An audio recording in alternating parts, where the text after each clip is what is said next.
প্রিয় দর্শক, আসসালামু আলাইকুম। ইনকিলাব মঞ্চের নেতা হাদী, আপনারা ওনাকে সবাই চেনেন।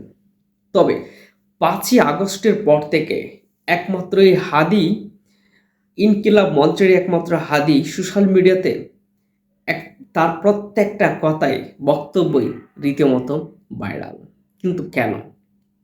৫ই আগস্টের পরে একমাত্র সোশ্যাল মিডিয়াতে শক্তিশালী ভূমিকা রেখেছেন এই হাদী। তার প্রত্যেকটা বক্তব্যই আপনার ভারতের আধিপত্য বিরোধী। যেমন আওয়ামী লীগের একমাত্র ভরসা ভারত। এই ভারতের বিরুদ্ধে যখন কথা বলে হাদী, তখন রীতিমতোই তার কথাগুলো মানুষের কাছে গ্রহণযোগ্যতা পায়। আজকে যে হাদী গুলি খেয়েছেন, সেই গুলি খাওয়ার আগে যে বক্তব্যগুলো সোশ্যাল মিডিয়াতে দিয়েছেন, সে বক্তব্যটা একটু শুনে আসি।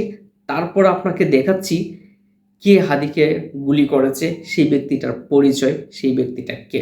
প্রথমে শুনে আসি হাদীর বক্তব্যগুলো।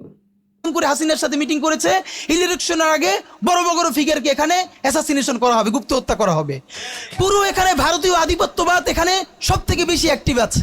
এখানে আওয়ামী লীগের হাজার হাজার কোটি টাকা, তার সচিবরা, তার পুলিশরা, তার পান্ডারা সব রয়ে গেছে। আর্মির মধ্যে একটা বড় অংশ রয়ে গেছে, কোনো সংস্কার করা হয় নাই। তারা বারবার স্যাবোটেজ করবার চেষ্টা করছে, এই রাষ্ট্রকে, এই সরকারকে ফেল করানোর চেষ্টা করছে। প্রিয় দর্শক, আপনারা শুনতে পারলেন যে হাদীর বক্তব্যগুলো আসলে কি টাইপের হয়। তবে হাদী যখন নির্বাচনী প্রচারণা কাজ শুরু করে, ঠিক তার ৪-৫ দিন আগে থেকে এই যে আপনার ভিডিও স্ক্রিনে দেখতে পাচ্ছেন, তার নাম ফয়সাল।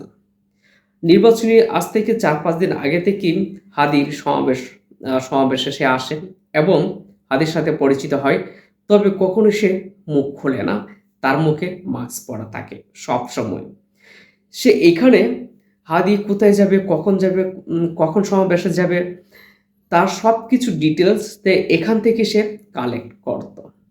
অবশেষে তিনি যখন শোডাউনে যাচ্ছেন, তখন মোটরসাইকেলে করে পিছন থেকে তিনি হাদীকে গুলি করেন। প্রথম গুলিটা মিস হয়ে যায়, তারপর দ্বিতীয় গুলিটা করেন তার মাথার ওই পাশে লাগে, পিছন দিয়ে মাথার পিছনে সে গুলি করে। গুলি করার সাথে সাথে যখন হাদী পড়ে যায়, তখন তৎক্ষণাৎই মোটরসাইকেল থেকে সে সরে যায়। আর তারপর থেকেই তার ফেসবুক আইডি খুঁজে পাওয়া যাচ্ছে না।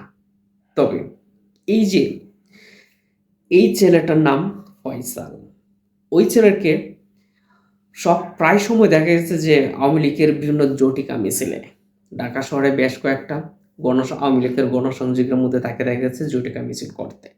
তবে এই ফয়সালকে আইনের আওতায় আনা হোক অতি দ্রুত।